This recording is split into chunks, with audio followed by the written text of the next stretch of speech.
Now all plasterboarding is done. What I'm going to do is I'm going to use leftover of board. Got some sheet here and, like, you know, a third of the sheet there and some bits. I'm going to cut in and cover this tray.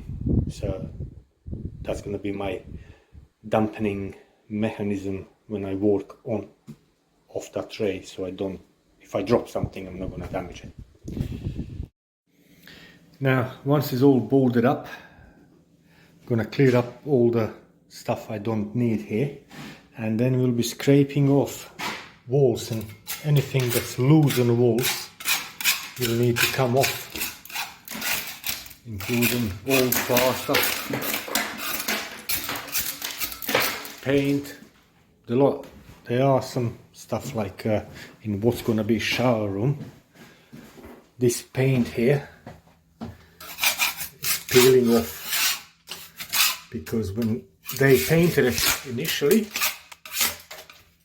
after plastering, they didn't do the mist coat, and paint didn't stick properly.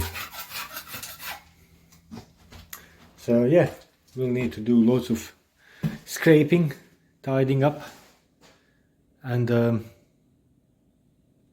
I can start bonding and mesh.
So,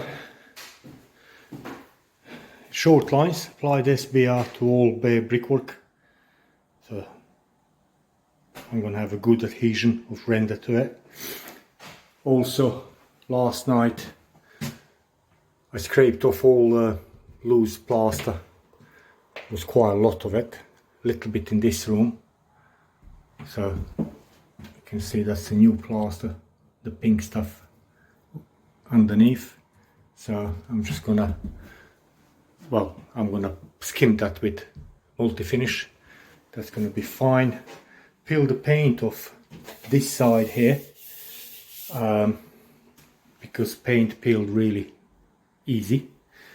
I tried to peel the paint off from here, but it appears that it's actually adhered much better. It just peeled off there. It doesn't wanna carry on peeling, so I'll just leave it as it is. Anything that was loose render wise, it's been taken off, SBR applied, and same story on this wall here. So all the plaster that was loose came off, little bit stayed on top, that didn't want to come off, but still nice and solid. So what I'm going to do now is going to apply render, cement render 5:1 mix on that wall there, nice and flat.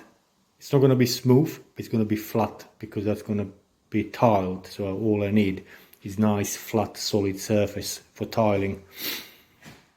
And then with the bonding, I'm going to level out this board here because it sits about 1/4 inch below the surface.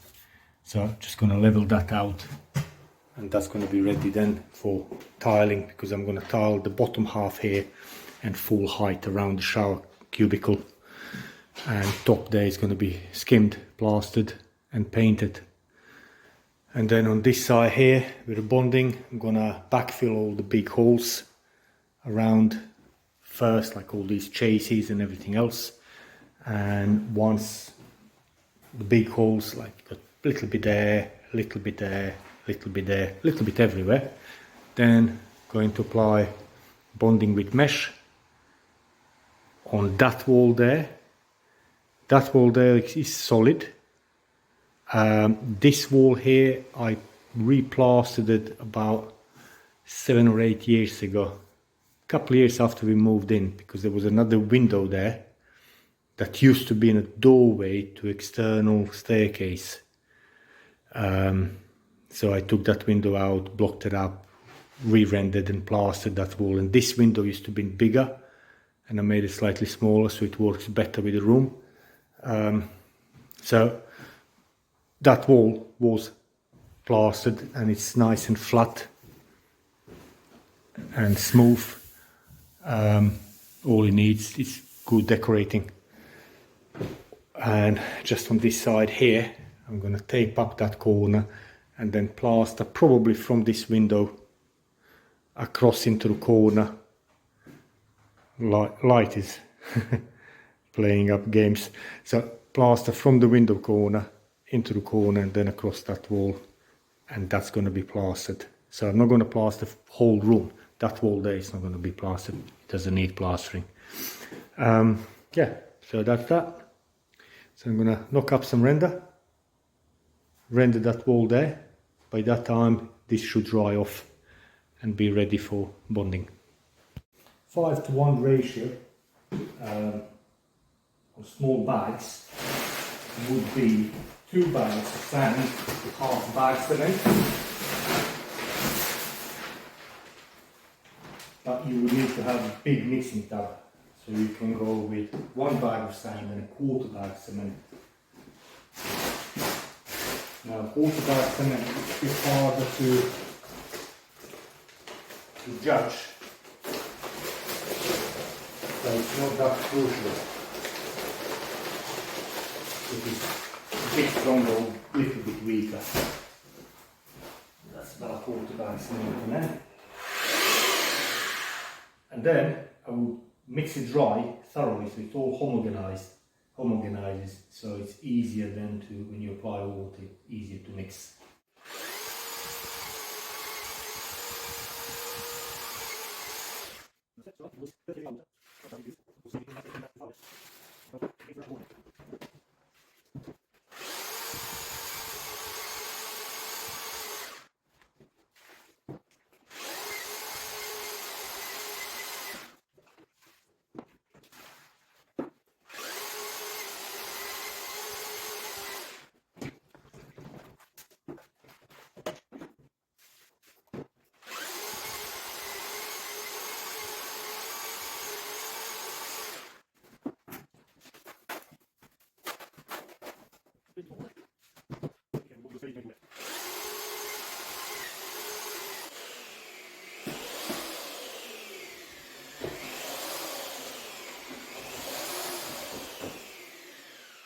Good practice is always, after mixing, run the puddle in the bucket of water. It rinses it out. That's nice and clean now.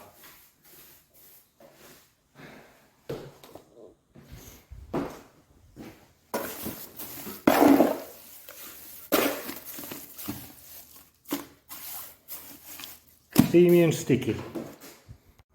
Now, because it's quite thick, the old render what I need to make up to. It's almost inch on that side, about 22-23 mil, 7/8. Same here. I might need to do this in 2 passes to be on the safe side, because I don't want to lump it all up inch thick and then risk anything falling out. So I need to just put thin, go half thickness, scratch it up. Once it goes off a bit, I can put the top coat and level it.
Tight spaces.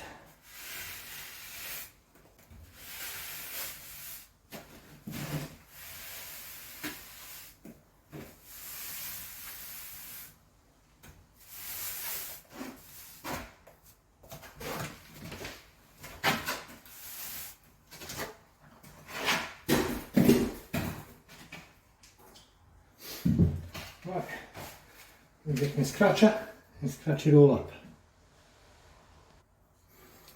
This is my little scratcher. Believe it or not, had this for years. Bit of architrave and some nails on it. It's important to scratch the base coat so you get a better key when you apply top coat. And apart from, reason why not to apply all of it at once yes, there is a risk, as I said, becoming too heavy for its own adhesion forces and danger of falling all off. But also, cement render shrinks when it's curing, when it's drying. And if it's too thick, it shrinks too much. And if it shrinks too much, it crazes and crackles. And that's one of the main reasons actually, that and risk of falling off, why you shouldn't apply too thick. I'm only applying about 1/2 inch, leveling this out, flattening, so my top coat is nice and even, about 3/8 to 1/2 inch thick. And I can then apply thinner, runnier render. And the top coat needs to be slightly weaker than the base coat. Base coat is always stronger than top coat. Otherwise it can delaminate and pull off. So yeah, these little things. So that's now ready to dry off a bit, and I'll see, I might do it later on today afternoon if it dries off enough, or do it tomorrow. Just top coat it nice and flat with this wool here, with this surface for tiling, so it's nice and strong and flat. Now I'm going to use whatever is left over from render to fill in these little chases and holes around the room. Between the other things, I have to apologize, it's a dull day today. It's raining outside, so I got this floodlight here and it's not helping really. Now I done the render, as I said, all these little patches, base coat there, and just filled in a few other bits so I don't waste it. Now that wall there, last night I scraped off old finishing plaster. This is some more modern repair here, so that's solid. It's a bit problematic because you can see this crack here, it's quite a big crack. From that crack to the right, it's masonry. From that crack to the left is a stud wall with EML, which is this expanding metal mesh. It looks a bit rusty, but it's not actually rotten. It's quite solid.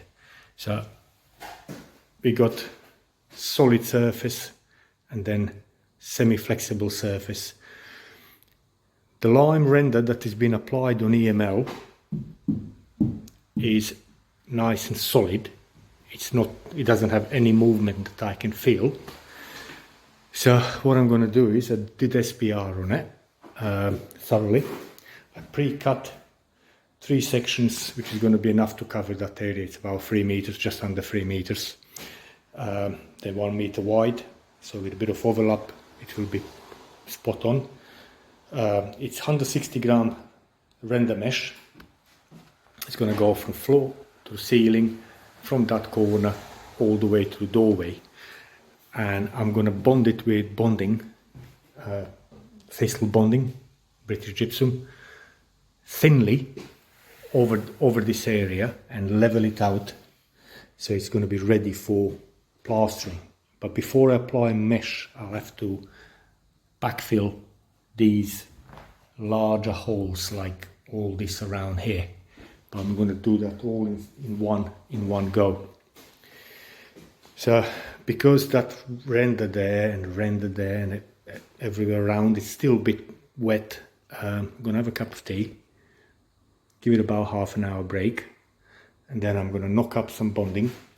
There it is, and put it on. And I usually put about 1 mesh width on thinly, and then I bed the mesh in, then I go another layer, another mesh, another strip, another mesh, and go like that. And really I knock up bonding really thin, almost like you would do multi-finish for plastering, and apply it thinly as well. So you'll see in a minute.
And here it is.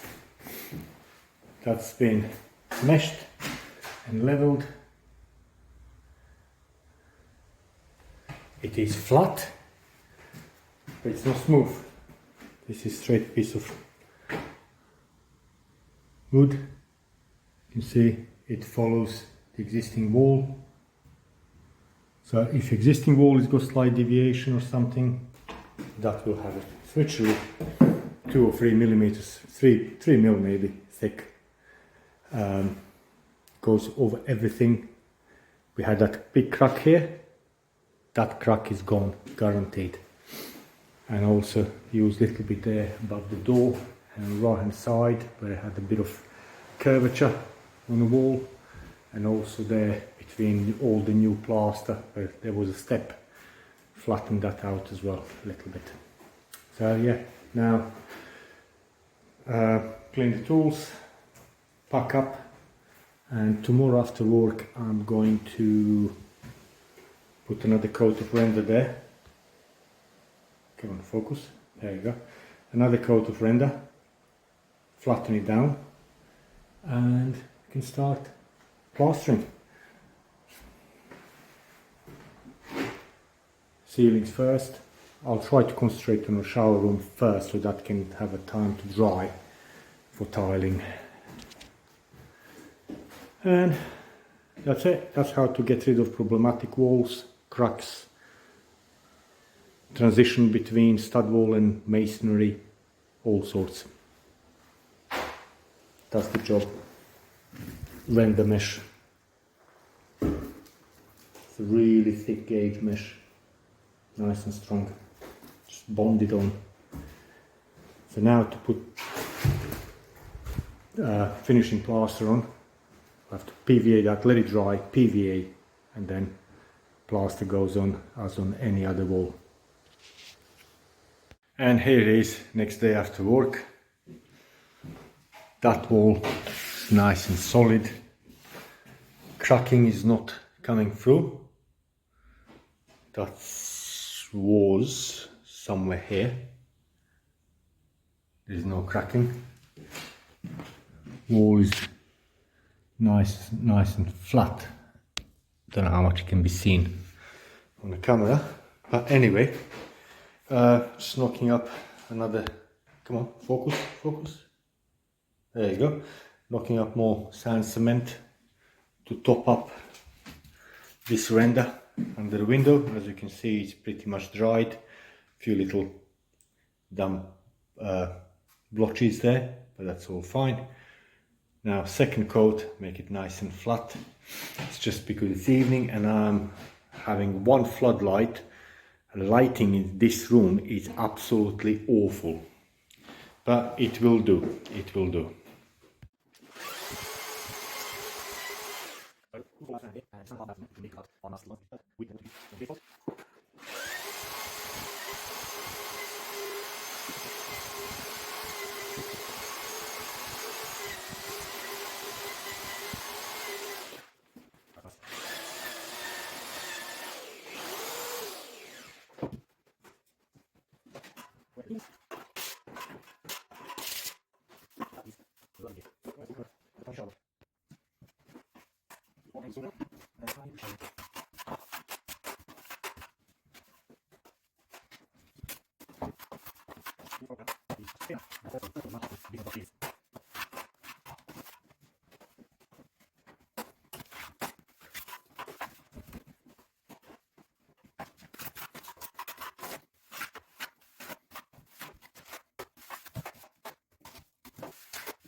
The idea is to put to the wall more than what you need in order so you can use a straight edge and take excess off.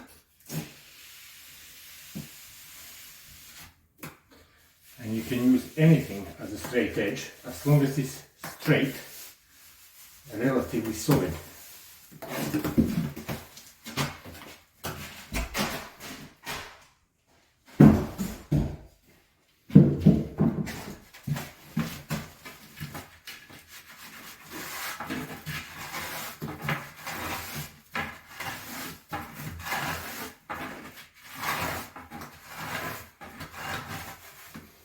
as you can see, I'm using existing wall to project that line down below.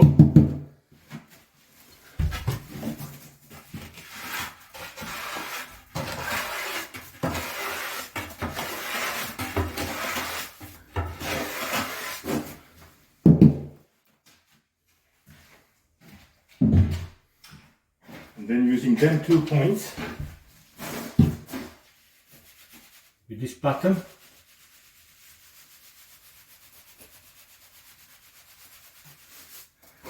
just taking excess off.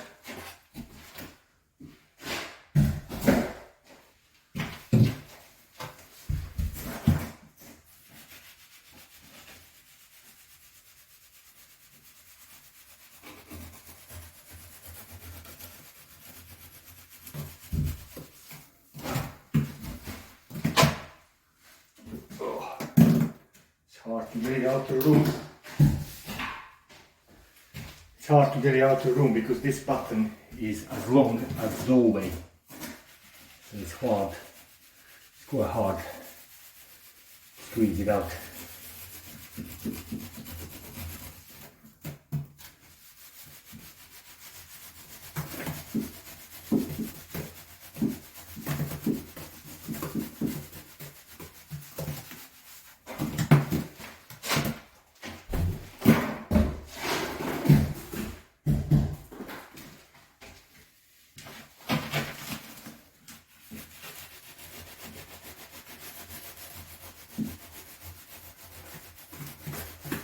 If you didn't put enough somewhere, if you're low, you can always top it up.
yeah, it's pretty much put it on the same way like a base coat, but you have to make sure you put more than what you're gonna need, and then scrape it off.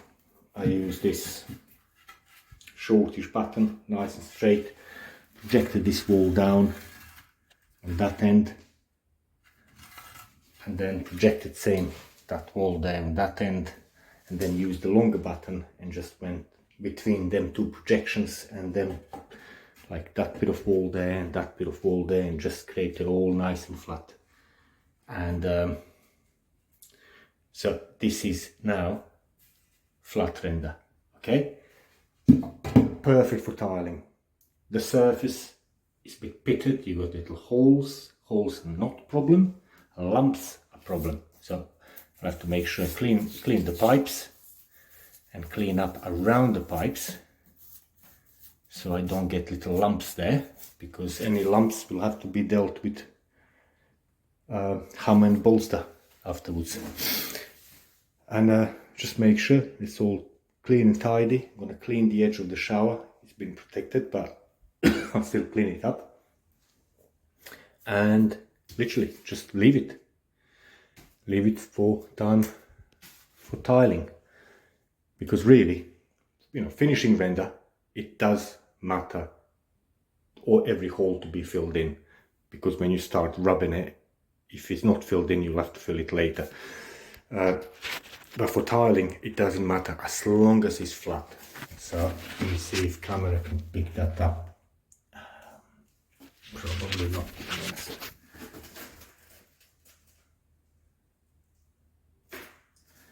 But it's flat. It's flat as pancake, that is. So that's the idea of it. So as long as it's flat, again, repeating myself like a parrot, then it's fine. Don't have to spend days on it. Literally 10-minute job, 5-minute job.